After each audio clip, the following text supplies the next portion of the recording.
Hi, everyone, and welcome to Raising Remarkable Teenagers. Today on Tuesday Tips for Parents of Teens. And today we've got our lovely guest, Nellie Harden. And Nellie is a family and life and leadership coach who helps parents to eliminate the power struggles with their daughters, especially, and to help them grow into confident, wise, and respectful young women. I mean, those women who are ready for the world. So welcome today, Nellie. If you can just, again, I know I've introduced you a little bit, but if you can just tell us a little bit about yourself before we dig into the four facets of this program. Yes, absolutely. Well, first of all, thank you for having me on the show. And my name is Nelly Hardin. So I am a wife of 21 years coming up, and I'm a mother of 4 daughters myself. So my daughters are 12. I have twins that are 14, and I have a 17-year-old too. She just turned 17, so it's weird to say I have a 17-year-old, but I do. And yeah, so I have a background in biology and psychology, and I've been working I started my career in animal work and behavior, and then I transitioned to human work a bit over a decade ago. And I've been working with families in disciplines and habit forming, and specifically in work with families with young daughters for a while now, in order to help them, like you were saying, equip them with all those facets really of mental wellness before they leave home, so that the foundation that they have something that they can lean on, launch from, and stand on for the rest of their life, because that foundation is really built during the first 6,570 days, which is how many days are in 18 years. And so, I always say we don't kick them out on their 18th birthday by any means, but that is really about the time that we have our high impact, high influence time zone with them. After that, we're more consultants and even friends and things like that. But during the 65, 70, that is our training ground for life. And so, that's what I work on with parents. Oh, brilliant. What a beautiful, beautiful introduction. So one of our values here at Raising Remarkable Teenagers is being intentional. Right. Now, loads of our listeners, all you lovely parents out there, you like to hear different descriptions of what being intentional is. I know we have talked about what's being intentional, but the reason we bring in different guests, is to come up with a different ways of describing what being intentional is. So to ask you, Nellie, in your view, what would you say being an intentional parent is? Well, I think to be intentional with everything, with anything, you need to know what time zone you're talking about, like what time period you're talking about. And I say that because when we really started being intentional with our parenting, it was over a decade ago. And so my dad passed away when I was really young. I was only 1 when he passed away. And then my husband had cardiac issues and had to have heart surgery in 2010. And we really weren't sure if he was going to make it or not. We had gone through all these procedures, all these medications and all of this. And, we were just unsure. And at that time, our kids were 422 and under 1 when he had heart surgery. And so going through that, and then he made it. He's still here. We've been married 21 years, like I said. But again, going through that, and 5 weeks after that, we almost lost one of our twins, one of our girls, in a drowning accident. Wow. And so those 2 events, really close to one another, really helped us. They were terrible, but out of terrible things, great things can arise too. And it really helped us. Okay, we know that we are not guaranteed our time here. We want to make sure that the time that we do have here is being is being intentional. We are building something. We are moving towards something. We're not just spending our day, we're investing our day.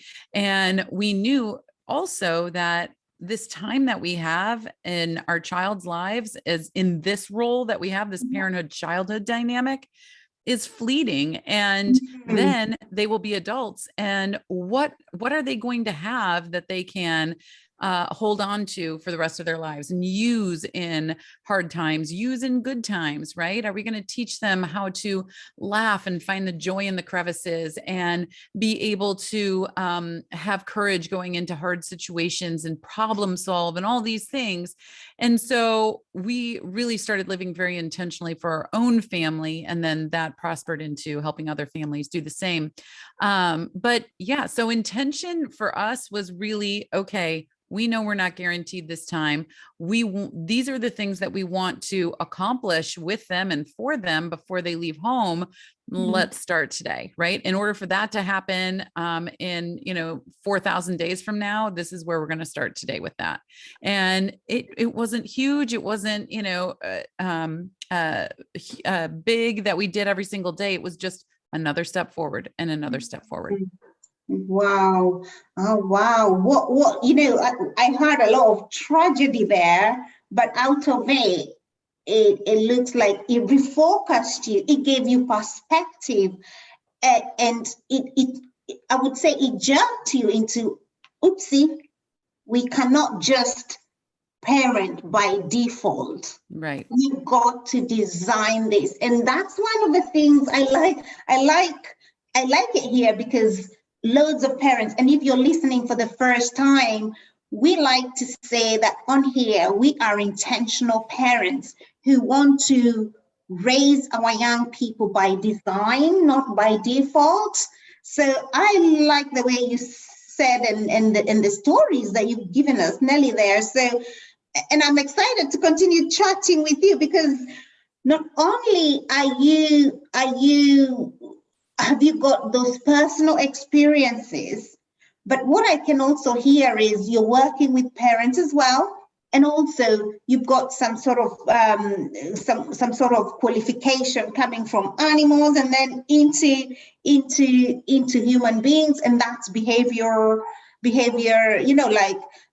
like behavior strategies. So I want to ask you something, because one of the things that stops us from progressing, one of the things that stop us from advancing, and it's the same thing that stops us from growing, are the beliefs we hold within ourselves.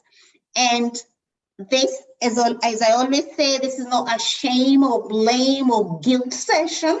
So we are learning, and it's in learning that we grow and we do better. So if you feel like, oh my God, I haven't done that. Oh my God, that, it's the train hasn't left. You can jump in right now. So I would like you to address a couple of beliefs that keeps parents stuck into what I would say, redundant parenting strategies, things that don't work, but because they don't know anything else to do, they just carry on. What kind of beliefs do you come across when you're when you're working with parents?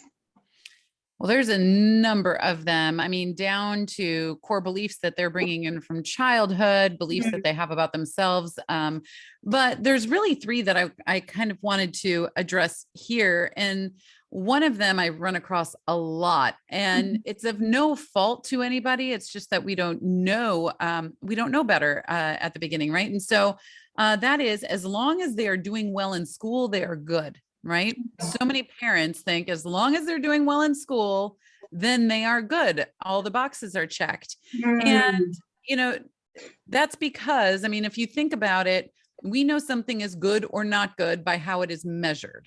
And the measurable that we have with our kids, excuse me, if they are in school, is a report card or, grades. And so if that grade says, A, B, even C, whatever, whatever that grade says, then that grade is assigned for their entire life. not just how they did on a couple of tests. Right. And it can go both ways. If they're doing terrible in school, that means that they're doing terrible. If they're doing well in school, that means they're doing well, is the false sense that we have. And when you think about it, I work with families on, like I said, confidence, all of the sides of respect, and all of the sides of wisdom. There's really 4 sides to wisdom. There's academic, sure. There's practical, though, like how you're going to do things, how you think, how you make decisions, right? There's also self wisdom, knowing yourself and how you're feeling, how you're thinking, what to do with that, and others, right? That interpersonal. So when you think about it,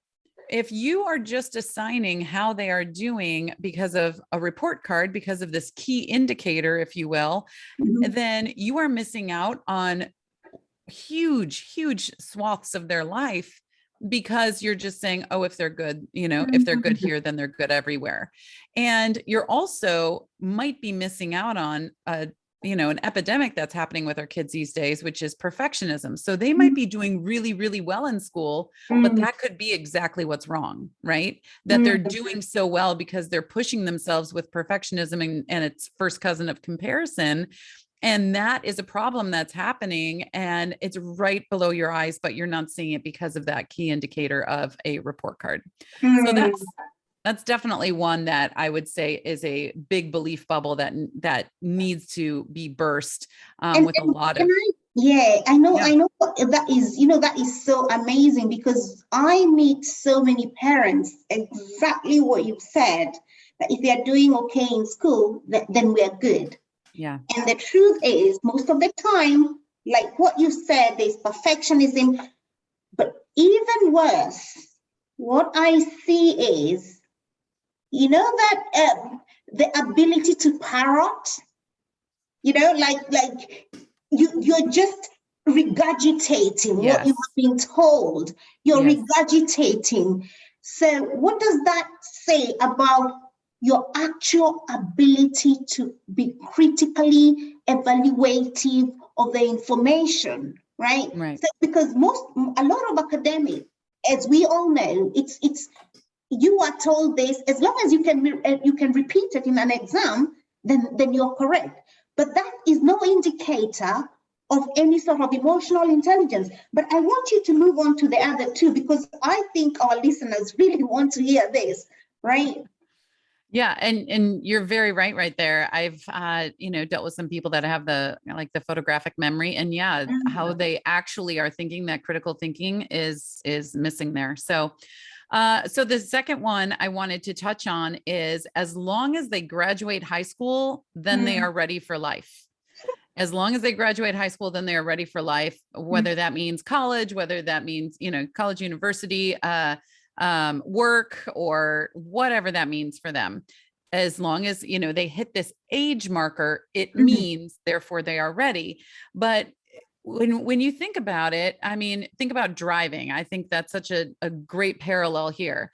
Just because your child turns 16 or whatever age they are when they can do that, are you just going to hand over keys to your car? No, like they have to learn how to drive, right? They have to learn the rules. They have to learn what to do in certain situations. They have to have practice. They need to have guidance, right? And so just like that, when they turn 18 or when they graduate high school, it doesn't mean that they are ready for life. If they haven't had the experiences, the teaching, the guiding, the problem solving, if this happens, then we do that. If they haven't had that, then they are not ready. And so we really have to invest a lot more than just survival, a lot more than just a good grade into our kids in order to get them life ready. Because back when I worked in the animal kingdom too, the entire purpose of childhood is to get them ready for adulthood. And adulthood does not just mean an A on a test, or I passed, I graduated high school. It means so much more than that. So absolutely. And I love what you said about you won't hand your keys just because your kid just turns, for example, here in the UK, they can start driving at 17, but we don't have. My daughter, she's 16, and she got her driver's license. The learners, like, she couldn't wait like 3 months before she was 16. I'm not going to hand her the car now. No, not even in another year, right? Because not only, even if they think they know, there is a practice period as well. And then also, as you and I know, our young people's brain executive function is not fully developed. So some of the decisions they'll make, including not even thinking about consequences, they can end up hurting themselves or other people because of that. So they need to not only exercise those executive functions, but keep on exercising them, because remember, we are helping them develop those habits, the different habits of thinking and being, right? So even though we have told them what is right or what is wrong and all that, when it comes to skills development, it takes practice. It's like a muscle, right? All of us were born with muscles, right? But until we exercise them, until we put them to work, you don't see them, right? But they are there, right? So that's what I wanted to say. So if we can move on to the third one, that would be amazing, amazing, amazing. Yeah. And it kind of ties in with that too. So, our brains are not fully developed until mid-20s, but there is a full rebuild that happens, or initial build that happens 3 times in our lives. In utero, for the first time, when our brain is literally being built, it happens again during toddler years, and it happens again during teen years. And then it finally stops developing. We're always making connections and things, but at around 25, 26 years old. Yes. So to your point, when they're trying to make decisions and have that thinking, how they thought yesterday is going to be different than how they thought today, because their brain is literally under construction. And so that goes along with my third point here. And that is this myth that if my child has a problem, they will come to me. Right? Gosh, please. So please talk about that, Nelly. Talk about that. Yes. So twofold here. You're assuming that if they have a problem, you are going to be the person they come to, right?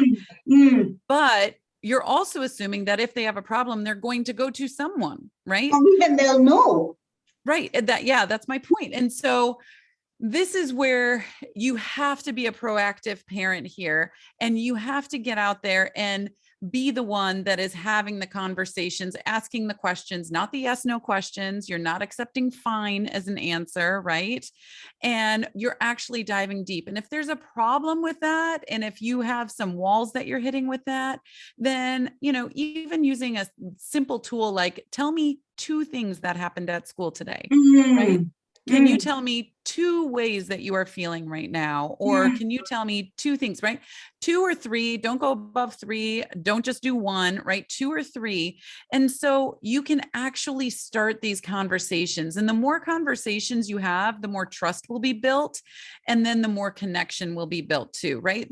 We have truth and trust between ourselves as parents and children. And that's what we're trying to build toward, right? And so the more of those communications that we can have, the better that you would be able to have that. And so teaching them mental wellness, because kids do what we do, not what we say, right? So teaching them mental wellness through what we are doing, and mental, there's worldwide talk. We had a big dose of it, we in the US this week too, there's worldwide talk about mental illness, right? But that's a reactive approach. We want to be proactive with our kids and teach them mental wellness before we have to deal with mental illness, right? Yeah. And it's not always going to be 100% effective. We are still going to have mental illness, but think about it. If they have the toolbox for what to do with mental wellness, then they're going to be much better in mental illness. And so with that, approach your kids, ask the questions, ask the hard questions, have the hard conversations. Nobody ever said parenting was easy. Nobody ever came up to you and said, oh yeah, you just need to talk about rainbows and unicorns and read them a book when they're 3 and you're good. It's a lot. It's so much more than survival. It's so much more than making them cookies after school, right? It's a hard road being a parent, but our job is to build people. And that's why I call parents architects, family architects, because we literally build, design, and plan the beginning of someone else's life. And if our job is to build them, and during the first half of childhood, we're building for them. During the second half, we're building with them, right? We're partnering with them to help them build who they are. But if that's our job, then we need to take our job seriously and do that. And taking it seriously can mean, having, dance parties in your kitchen. It can mean so much fun and joy. It does not have to be serious all the time, but sometimes it does. And we have to take those times too.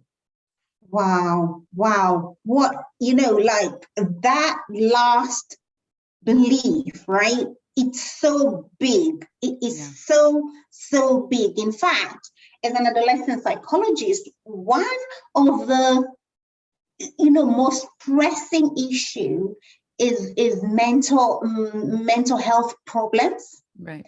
And a lot of mental health problems are caused by experiences we have been through, but we have been unable to process. And why are our young people not being able to process this? Because we as parents, we as families, as teachers, as educators, we are not giving them that safe space to speak.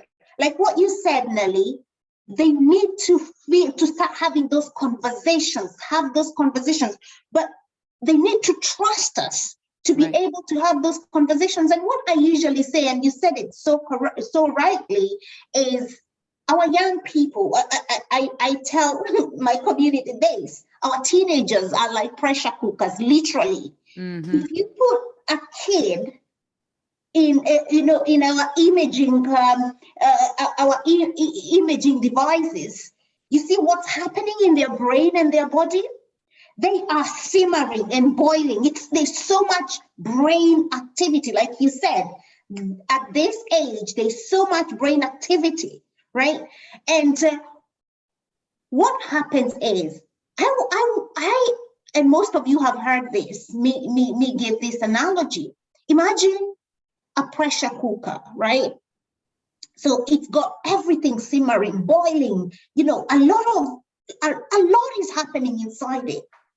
Now, if you don't want that, whatever it is, to break, what do? Everyone, and most of us, especially mothers, we know that our pressure cookers have this little something at the top of it. And we open it, and what do? We let out a little bit of pressure. We let out a little bit of pressure so that our food, our cooking thing doesn't burst and break, right? So it is with our young people, with our teenagers. Our job as parents is to provide that safe space to speak, because every time you give them a chance to open up a little bit, they let out something. And in doing so, we can't protect them from their brain activity. We can't protect them from the hormones running wild. We can't do that, because that's biology, that's psychology happening within their body. But what we can do is provide those safe opportunities for them to let out. And in doing that as well, what we know is that when they speak, there's a clarity that happens in the brain, and there's a leveling that happens in the brains, and it stops them from sometimes they have perceptions that are actually not real and they're imagined. Exactly. Yeah. So when we do that, we give them that opportunity to process, what we call to process. In fact, when we also do that, that is a way of developing a resilience, because they speak about it and then they process it. They discover, actually, what I was thinking was not actually the truth about the whole thing, right? And then as you have a conversation back and forth, you guys know when we go, when especially those ones of you who are in our mentoring programs, you know, we go deeper and talk about how how the brain and the neurons are developed as we have conversations, and the widening of our circuits, right? So I love what you said about having those conversations, and parents, as parents, I mean, I've had many situations when things happened to her, and I was never the first person to be told. It was her friends. Her friends said to her, I think you need to speak to your mom about that, right? And then she would come and speak to me. I'm not always the first one to be spoken to, but here is the thing. From when she was a little younger, I said to her, you must learn to speak out, tell someone, even if it's not me. It doesn't have to be me. I don't have ownership of everything you're feeling.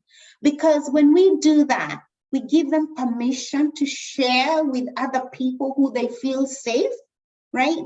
And what's the most important thing is for them to talk, right? Not necessarily to you. And as parents, and also as leaders, because parents, I always say parents are leaders. It's okay if they're not telling you what it is. It would be nice to be told. It would be nice to be the first one, but we should be thinking in terms of their wellness, not our own ego, right? So you just blew my mind over there. I wasn't even planning to talk about this neuro stuff. But I am, this is just blowing my mind as you speak. So I want to ask you about, I know you talked about being an intentional parent and how you came to do this work. I just want to ask you, when you were younger, is there something you felt, were there opportunities and times you felt like you wanted to express yourself, but no one was listening, or you felt aggrieved, and because of this, you've come to a point where you want to give that platform to young people? For example, one of the reasons I'm so passionate about allowing young people to speak and to express themselves is because when I was growing up, I felt unheard, unlistened, unvalued. But every one of us has that life flowing through us, and we want to express ourselves. And then it's constricted. And when it's constricted, you feel, and that's why so I would like you to tell us if there was any, it's no pressure, but most people have had those moments. Do you have any of that, whether when you were younger or an adolescent or younger person? Yeah, absolutely. Hands down. So, growing up, and especially when I was going through my tween and teen years, which is second half of childhood, I'm talking like 9, 10 to 18. I actually left home when I was 17. I graduated high school a little bit early for my age, and I started college when I was 17. But yeah, when I was in middle school and high school, I did, and I will say I still do, which is more evidence toward what the work I do, but have worth issues, right? Am I worth having this, having this friend? Am I worthy of, this work, this calling? And when I just went to a high school that was much higher socioeconomically than I was growing up, I'll just put it that way. And so I always felt like I was less than, right? And I also happened to go to school with a bunch of people that went off to like Ivy League schools. I ended up going to, it was a great school. I went, but I just went to a regular school, quote unquote, compared to all of these Ivy League, Harvard, all these, big places. And then those people went on to become CEOs by the time they were 25. And so, and I was not. So I definitely had a lot of these worthiness issues. But what happened and what was so important is that I did not have confidence. And what happens when you don't have confidence, it means you are chasing worth all the time. And so anything that will give you a drop of worthiness, you're like, ooh, that's shiny. They think that they think that I'm worthy. They think that I'm good enough. So I'm going to chase this, even if it's a terrible, not great place to go. Right. In fact, and I will just say this too, there was a woman I worked with a while ago, and she actually had a home for rescuing women out of sexual slavery in the world. And she happened to be on an airplane one time, and this is her life's work, right? This is what she does. And she was sat next to what she thought was this wonderful gentleman, super nice and everything. And a couple hours into the flight, after they've been talking, she asks him, "Oh, so what do you do?" And it turns out that he owns one of the world's largest pornographic studios, and that's what he does his work with. But she was like, "Well, this is the work that I do." And so they had a very interesting, very raw conversation. But she asked him, "How do you find these women that are okay with this?" And his answer was, "It's easy. I just find girls with daddy issues from their childhood." And so, it's all about worth. It comes down to that worth. And so it is very important to me, because I went off to college and, things happened, and there was a decades long of struggle and healing that came from that for me. And so when I want to make sure our young women are equipped with that confidence from within before they leave home, so they're not out chasing their worth somewhere else. Wow. When you said that, it just reminded me that today on my social media, I shared a statistic. And I like to share statistics because I'm as a scientist, as a psychologist, but also as a parenting coach. I like to bring that research from the books, from academia, and bring it to the public and share it with my soul, with my smile, in a way that all of us, regular people, all of us, including myself as a mother, can understand, like simple strategies. So today, I shared a recent statistic that 40% of our teenagers are lonely. 40%. And we're not talking about orphans. We're talking about a family, my family, your family. So this is how bad it is, because, for example, between me and you, Nelly, one of our kids is lonely, right? Yeah. And most parents don't know this. They don't even know how to identify this loneliness. And what we find is teenagers who are lonely are very vulnerable. Those are the ones that are targeted for sexual exploitation, drugs exploitation, crime exploitation, and those are the same ones who have a lot of mental health difficulties, right? So when you talked about having those issues of not self-worth, because what happens in teenage years, because there's a dissonance, because they're just coming up from being children, and what we know is they suffer something we call, it's like a grieving process, because you're leaving behind, what you've known, the security of being a little child who everyone adored. And now you're in this stage where you're expected to shape her, to keep her, to take on more responsibilities for which you have no skills for. So in that period, they feel so lonely. And then remember, I talked about what's happening in their brains and their bodies. So they're feeling strange. And the problem is they think they are the only one going through that. And Exactly. that's where the loneliness comes in.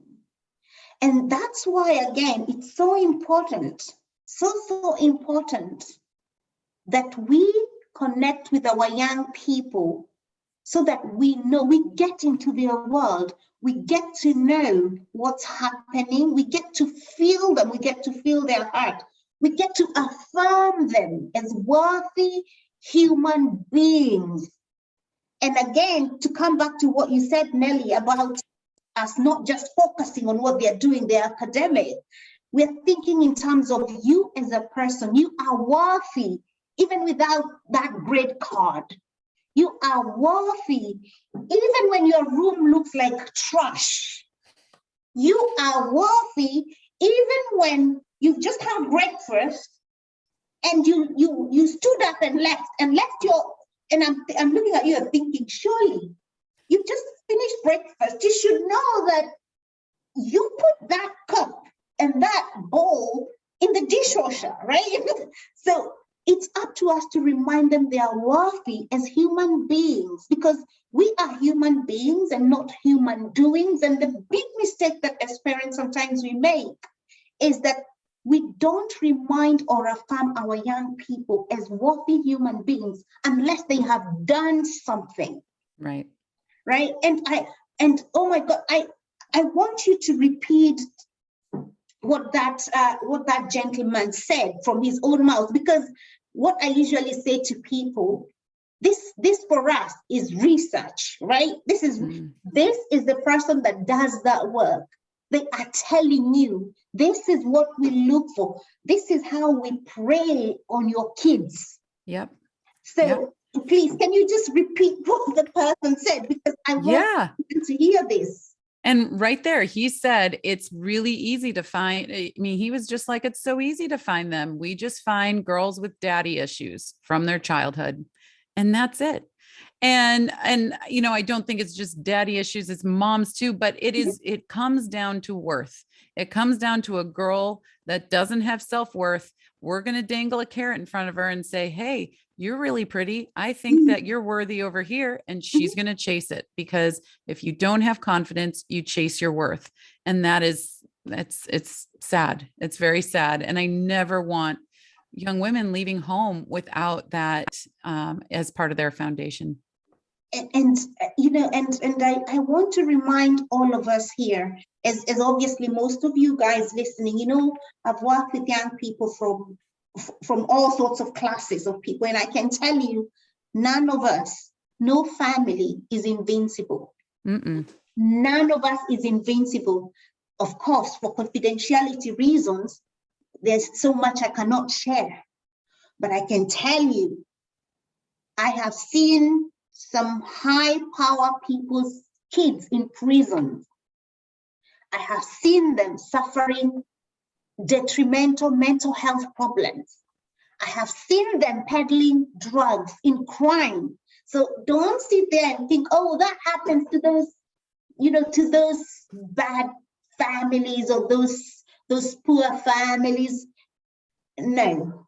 Right. None of us is invincible. I've got my own stories as well. Most of the people here, especially those in the mentor, you've heard some of the stories, and including my own daughter. You know, me having to take her to the general practitioner because I didn't know what to do with her, and people would expect me to know what to do with her. But again, as parents, we must be willing to get support.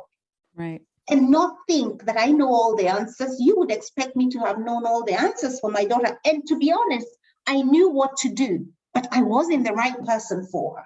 Yeah.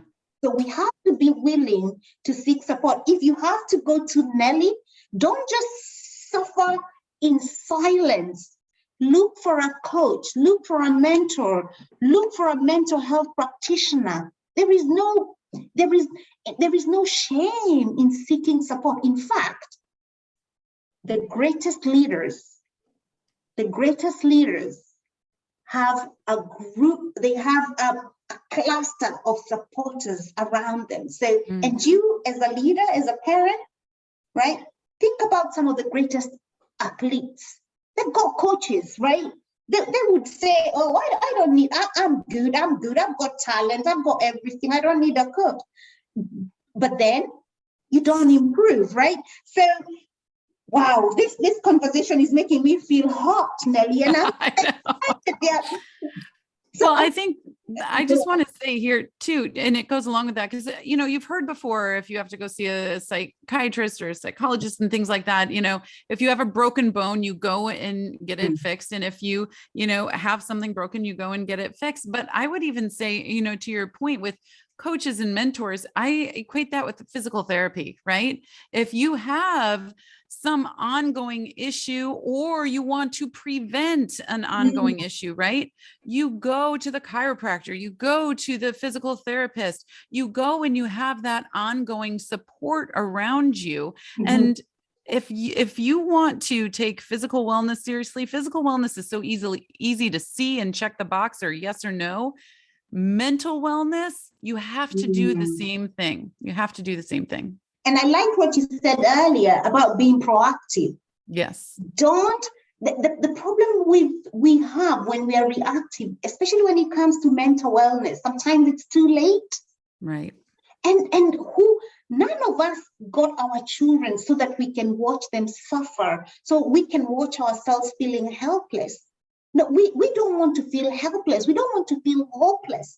And that's why this, for example, what we are having here, Nelly and I, and you guys are listening, this is the village we need to raise remarkable teenagers. This is the village. The stuff that we talk about here, we're talking about intentional, just knowing, connecting, truth, trust. And no one taught us that. When we were growing up, they mostly parented us by default, right? It just happened. But, you know, we are dealing with complex issues today, right?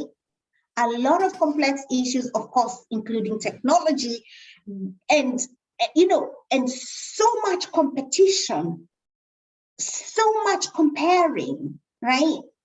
And as you can imagine, the teenage years is already very impressionable and also very sensitive.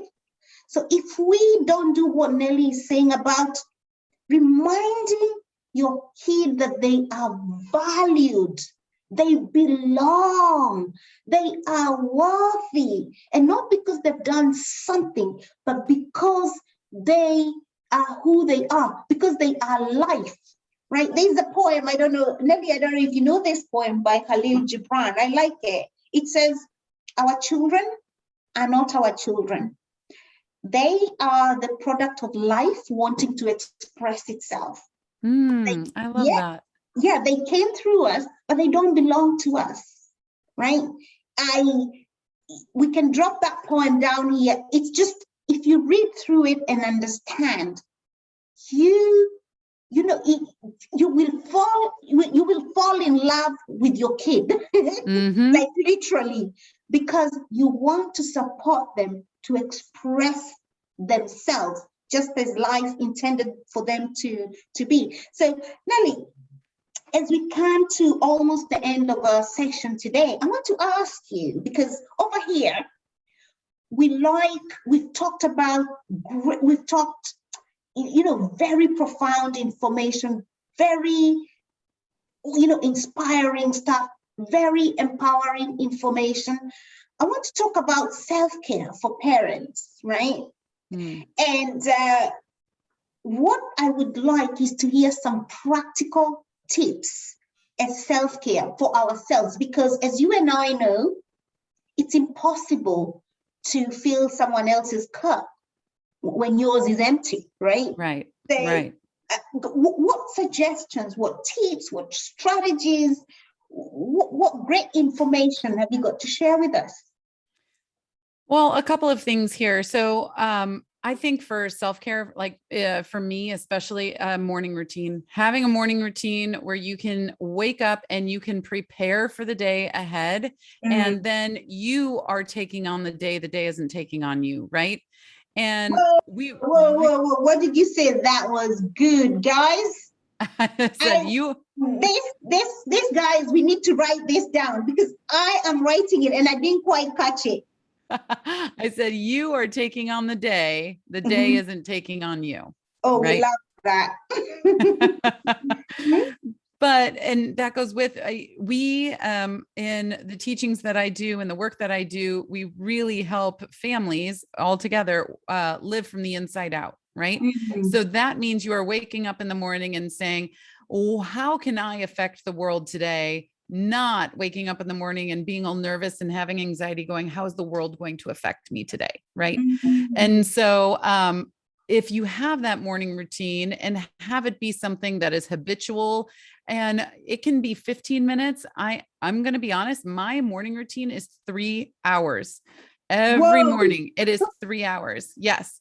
And you guys, I am a busy mom. I just finished homeschooling after 7 years. I run three different, businesses. I have a mentorship like I am busy, but my morning routine is 3 hours, and I still have about 3-4 hours of family time that I can have every day.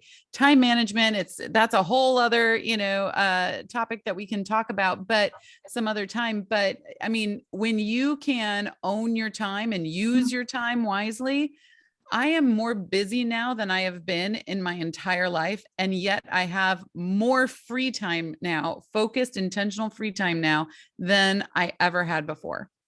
So Wow. that's a whole other thing. But anyway, having that morning routine is really important. And I would also argue to say that self-care is going to be giving you encouragement in your parenting. And to do that, you need to have these spaces of open communication with your child, or else you're just going to be sitting there all night fretting, having anxiety, turning over the reel of all of the stories you're making up in your head that 95% of them aren't true, but you're going to worry about them anyway. Mhm. And so having set aside one-on-one time with each one of your kids every week is really important. Now, it doesn't have to be, and I'll just tell you how we do this in our family. So it's only about a half hour. And like I said, we have family time every day, but if you're all in the same room, that doesn't mean that you're having quality time. Mhm. Mhm. So actual one-on-one time in their room, take a walk, do something, go sit in the car, whatever, just have that one-on-one time and have the conversations. Look in their eye. How are you? Oh, I'm fine. Okay, great. Awesome. So how are you really? So can you again give me some more in depth there? What did you have going on this week? Get to know them, get to know their friends, get to know their relationships with their friends, get to know how they're feeling about certain subjects, what they're interested in, what excites them and puts them on fire. All of those things are really important. Then you can go to bed and you're like, oh, I actually have a much better feeling. I'm more connected. I'm more grounded with my child right now. And I know what's going on. I can sleep better. Right. So Wow. many times having that, family care, having that relationship care will then lead to better self-care. So yeah. So, I forgot, in our family, we have 4 kids. And so, every Tuesday and Thursday night, I take one child and my husband takes another, and then we swap the next week. So my kids know that every week they are going to have a one-on-one with a parent. Wow. And and like I said, my kids are 12, 14, and 17, and they Mhm. have grown to love these times and look forward to them. We miss them if we, miss a week or what have you. And when it comes time to be 9 o'clock, we do it 9 to 9:30, and they're like, "Oh, it's one-on-one time. Come on up, mom. Come on up, dad. Whoever's room we're going in and whatever." And it's become it's a great time. There's also been really hard conversations during those times sometimes, but Mhm. they're still really, even if it's going to be a hard conversation, they still want it to happen. And that just shows how much of an outlet that they need. So, Oh my goodness. I like what you said. Even if it's going to be hard, they're not afraid. Right. because they feel safe with you, right? And they know that you're not going to, you're not gonna, you are for them. You are for them. You want good for them. So they're not afraid of having those hard and difficult conversations. So wow. So in a nutshell, right? Over here, we believe that every week we want parents to take action on the information so they can get transformation, because and all of you guys know this is who we are. We are intentional parents. We take action and apologetically take action so that we can get transformation. So if you were to give us just one tip that parents can go and action and then begin to get the transformation, what would that be? My favorite thing to say to parents, if they're just starting out, they're just starting to, try to get this transformation, or they're trying a different direction, is all about power struggles. There is a huge dynamic with power struggles between parents and children. And, children can think parents are up here and they're not really human. They're just the authority. And then parents can sometimes think you're below me. You must listen to me and follow everything I say. And they forget their humanity, right? And they forget they're raising a person. And so I often say, when you're coming into a power struggle and you feel that tug, you just feel like we're like warring, right? And it can be silent. It can be yelling. It can be whatever. But in a power struggle, there's two people or more, but everybody's pulling, right? So it's like a tug of war. So I just say, drop the rope, because one person can't play a tug of war, right? So drop the rope and pull up a chair. Just drop the rope and pull up a chair. Get on their eye level. Just sit. Sometimes you need to sit there and just be quiet for a while, saying, you know what? I don't want a power struggle. I don't want to argue with you. I don't want to feel this with you. I want to help you, because there's obviously something going on. Or maybe there's something going on with you as the parent, and say, you know what? I'm just going to sit here for a minute because I'm having a hard day today and I didn't mean to take it out on you, but I just need to sit here for a minute, and then you can apologize and you can tell them what's going on. But as long as you have that open communication, you can grow forward. No one can grow if everything is closed up, right? So yes, so drop the rope, pull up a chair, and just start asking the questions, or start telling whatever's going on your heart. We're humans too, right? We're not just this authoritarian, parent that has all the answers. Goodness knows we don't have all the answers, right? And so the more our kids can know that, and we can be open and honest and vulnerable with that, the more resilience we can build together as a family. Wow. You guys, drop the rope and pull a chair. Right? I'm going to do that for myself. I mean, I know that I talk about self-regulation, especially as parents, regulating myself, being aware that this is getting tight. This is getting tight. This is getting tight. And what I do is I drop it. But what you have said, Nelly, is so practical, guys. This is the action we are going to be taking this week so we can get our transformation. Drop the chair. Drop the rope and pull the chair. Yeah. What great advice. Please, let's do it. And then let me know on the chat, let me know on email, let me know, hit me up and let me know how it's going, because it's about us practicing. It's in practicing that we become masters in what we are doing. And we want, as leaders, we are learners, and that's why we are here anyway, to learn, because we are leaders and leaders are learners, and not just learners, we practice. Let us prove for ourselves these strategies, these skills. Let us prove it. Let's be our own scientists. Let us put those ideas into action and experience the transformation ourselves. So, Nelly, I am so delighted. I just want to ask, because I know I can feel this conversation is not ended. You've got so much to offer. So if our listeners, our valued intentional parents want to reach you and grab a hold of some more of your wisdom and some more of your programs, because I heard loads of gems that you are dropping about power struggles, about being vulnerable as a parent, which is our strength, about truth and trust and connection. How can our people find you? Yeah, absolutely. I would love to connect with anybody and just send a message my way, or we can connect and talk more about how I can help you. But NellieHarden.com is where you can find everything. So NellieHarden.com. And then, so NellieHarden.com, and I'm on Instagram. I have a private Facebook community called the Family Architects Club.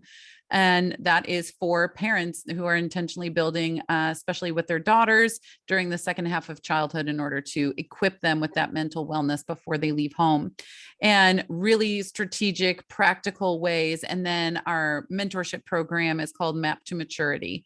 And so we have that and walk, it's a parent partnering program where we walk with the entire family through 3 months in order to really actually get the steps. And the whole last section is application, because like you just said, the biggest tragedy is when you learn something and put it on a shelf, right? We're learning something to use it. So. Wow. You guys go to NellieHarden.com. And did you say Map to Maturity? Yeah, Map to Maturity. Map to Maturity. Is that your Facebook group? No, your mentoring program. Yeah, that's my mentoring program. The Facebook group is Family Architects Club. Oh, the Family Architects Club. So, but just go to NellieHarden.com, and then I'm sure you'll be able to contact you and grab a hold of you. Let's never stop learning, because like I always say to you, I'm always learning. I'm sure, Nelly, you're always learning, because we are leaders, and that's what leaders do. And today, we are coming to the end of this, session. I want to go on, but I must stop, because I know we've got other things to do as busy parents. But I honor you so much for spending this hour with us, listening to us. And I'll just remind you, take action on that information so you can get transformation. And from all of us here at Raising Remarkable Teenagers, on today's tips, Tuesday tips for parents of teens, I'm going to say bye for now, and we will see you in our next session. Bye-bye now.